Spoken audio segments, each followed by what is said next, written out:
Content presented on the following podcast is for information purposes only. The views and opinion expressed from host and caregivers are solely given based on the experiences of the individuals involved. Because each person is so unique, always consult your physician, physical or occupational therapist for medical and fitness advice.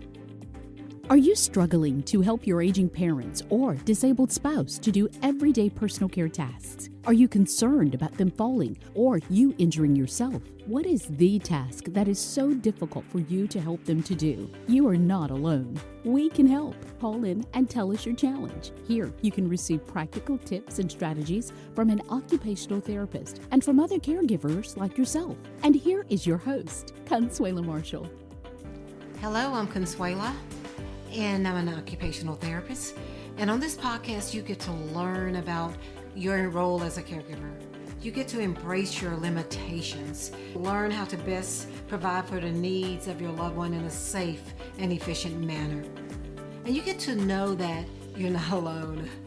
Look, every caregiving story is so different, and it's you who get to write that caregiving story for your life.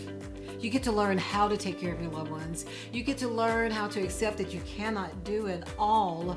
And you get to learn what to let go. And you get to learn what to pick back up. How to pick back up your life. How to walk in tune with your life while also caring for your loved one. Look, I believe you can still find a way of taking care of your loved ones while also taking care of yourself. So stay tuned. We've got some caregiving to talk about. Hi, caregivers. It is so exciting to come to you with another episode of Caregivers Finding a Foothold. It's just always so good to come together. And in today's episode, I have a guest, and her name is Eve. And she shared with me how the Finding a Foothold podcast was just a source of inspiration for her. And it gave her some courage to make some tough decisions that she needed to make to better take care of herself. Eve was a sitcom writer, a grant writer, and a community liaison for the Los Angeles Unified School District. She is a licensed California realtor and a certified aging in place specialist. She's also co-founded the company Customized Aging to promote and educate about the resources, options, and innovations that help older adults stay in their homes longer and to assist them in finding a home that best suits their needs as they age. Look, she's talking my language there because that is so much what occupational therapists do. And as a certified aging in place specialist myself, I really champion her for doing that because there's such a need for her services. And before Eve speaks today, I really want to take a little bit of time and really share about another role. It is a role of caregiver to her dad, who was such a big person in her eyes. Her dad was such an intellect, big in academia, who was really a renowned speaker in the field of philosophy. And as a child growing up, she saw herself as the little child to this great big dad who was always the strong person. So as Eve shares her story, I want to just say it is a role of courage as she has to grow from seeing herself as that little child, but a daughter who has needs, who has desires, who has to better take care of herself. And as like so many of us, we began to really discover things about them, rediscover things about them and about ourselves. And this is seen throughout that process of caregiving, where we have to make some hard choices based on what we're learning. So look, I'm gonna let her share her story.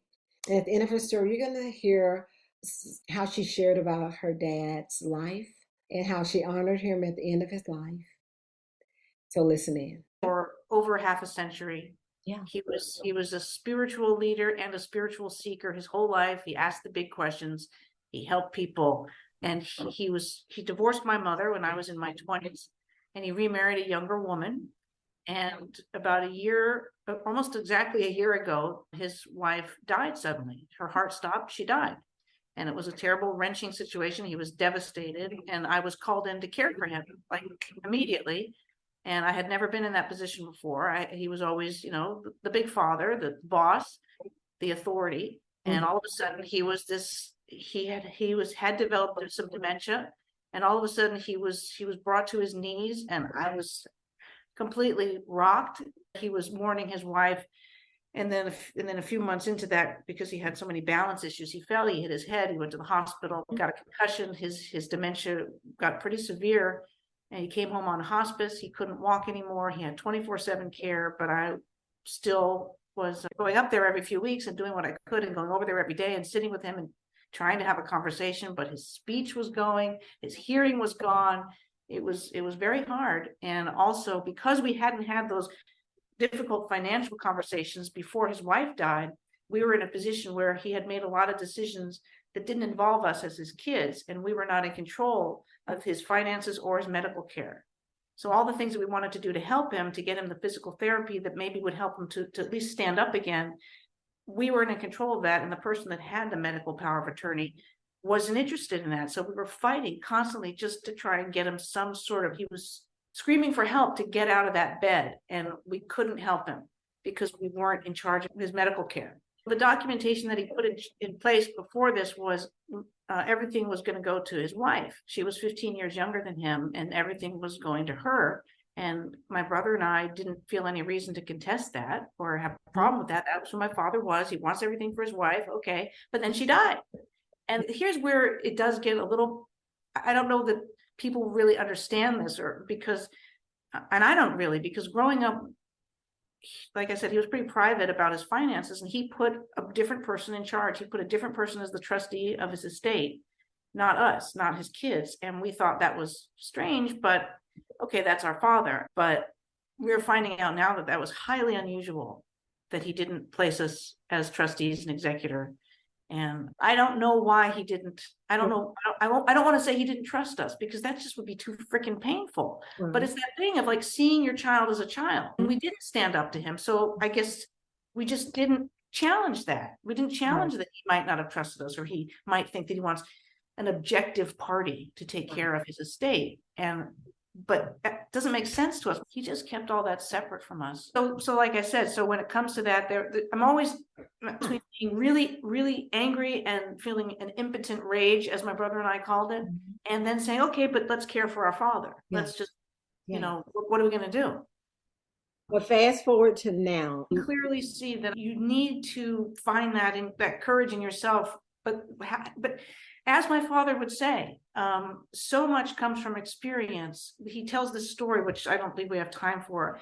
And the point really is we don't know what we're capable of until we experience it. We don't know that we can make this stand, or we don't know that we have this authority to speak as your daughter, as someone who cares. Trust me, you have to trust me. So that goes back to, you don't know what you're capable of until you experience it. So how do you get a person who's not a caregiver yet to learn this stuff?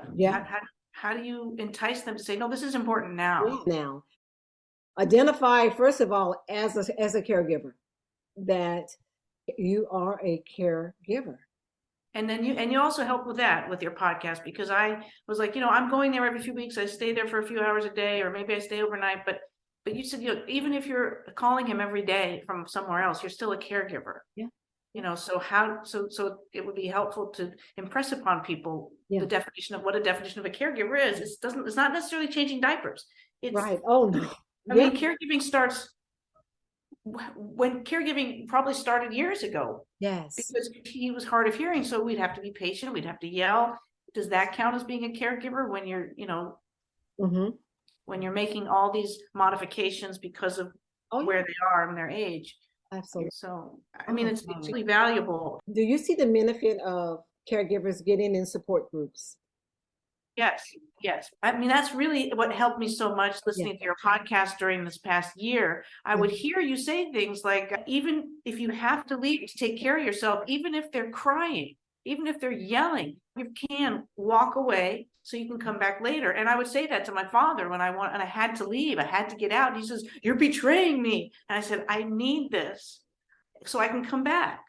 Yeah. If I'm burning out, I'm sorry. It's difficult. I would say to him, "This is much more of a burden for you than it is for me, but it's still a burden." I said, "It's hard and I need to walk away," because he was grieving his wife and I was sitting there holding his hand and I'm crying too.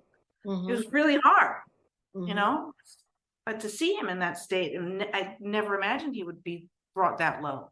And so it was people like you saying, "You've got to take care of yourself," you know. Thank you so much. It was. I mean, there are other people around, but it was really someone with your professional, experience and all your stories. When you think about how I wasn't able to stand up for my father my whole life, and then he gets sick, and all of a sudden I'm saying, "No, we have to do this," and there was it was very uncomfortable confrontation, but we did stick up for ourselves, and we did have these confrontations. So in a way that, I can take that, and that did change me. I want to end this podcast today by sharing a tribute that Eve shared about her father at his memorial service. At our house, it was normal for meaning and the search for self-knowledge to take center stage. But as kids, we also rode around the cable car and we played catch with him in Alta Plaza Park. My father took us for ice cream at Swenson's, and we made it to Playland a bunch of times before it closed. He made quarters appear out of our ears and balls disappear between his fingers, and he always knew every card we picked. So I'll just share one of my favorite lines that he had from a lecture that he gave about 10 years ago in Boston. He was referencing Ralph Waldo Emerson's essays on self-reliance. And he said, "Rely on yourself," says Emerson. "Be true to yourself." But what self? What self are you going to rely on? And what can I call the feeling that comes over me when I let that "who am I" question sink in? And thinking to myself, the self that I think of as I, maybe that's not my real self. Or maybe there's another self that's more myself. And how is it, I wonder, that the questioning of myself, questioning if I even know who I is, makes me feel more like myself? When I remember I don't know myself, I feel like I do. And I hear him saying to me, as he often did, you don't have to answer the questions. You just have to notice them. When the self announces itself, he said, it announces itself in the form of a question. This kind of questioning, he said, defines us as human beings. This kind of questioning certainly defined him, and it also made me who I am, a self or selves who feels most like herself when she's noticing these questions. My father, the search for the meaning of life was the meaning of life. With all that he had, he nurtured the seeker in himself and in everyone he met, his colleagues, his friends, his students, and his family. I will always be grateful that I got to grow up in a household where these questions of the heart, as he called them, were not only welcomed, he considered them the most important questions in the world. Who am I? Why am I here? What happens when you die? Of course, the nature of these questions is that they don't go away when you grow up. They're always with us, especially now, as we gather to remember and honor my father, Jerry Needleman. Thank you. So I want to thank Eve for her story. And for all caregivers, we're all on similar journeys, or we've been on those journeys, where we are often in a caregiving role, very, very much ill-equipped, because all of the pieces are not there. And as we're providing the care, we're working hard to put all those pieces together. It takes time. It takes courage.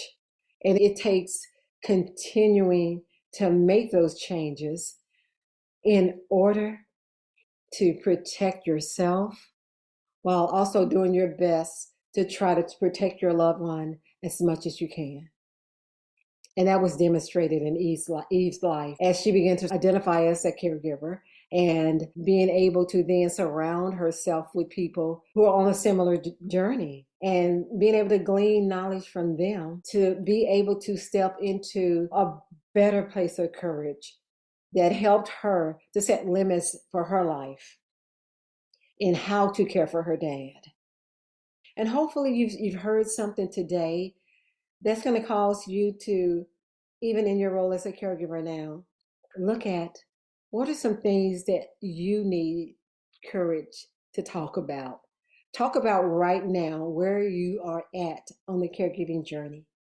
You need to have those hard conversations with your loved ones about setting things in place, making sure the powers of attorney and all of those legal things that help govern how things should take place in the event that they're no longer able to make decisions are in place. That takes doing on their part, getting those things in order that give you guidance on how the care will look.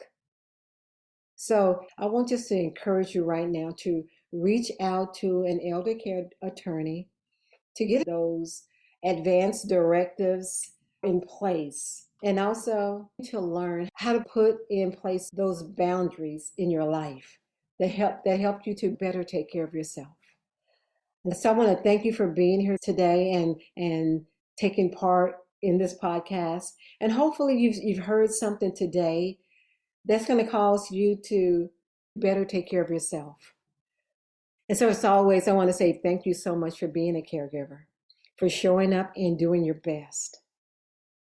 And I'll see you again on the next episode of Finding a Foothold. Take care. Have a good day. Thank you for tuning in to this episode of Caregivers Finding a Foothold. We hope you found information that was useful and encouraging to you. And we want to invite you to visit the website, findingafoothold.com, and look at the resources that are available to you there. And also, we encourage you to follow us on our social media accounts, findingafoothold.com, on Facebook, LinkedIn, and Instagram. And thank you so much for being a caregiver. And our desire is that you find your foothold in caregiving. Thank you so much, and we'll see you again on next episode. Take care.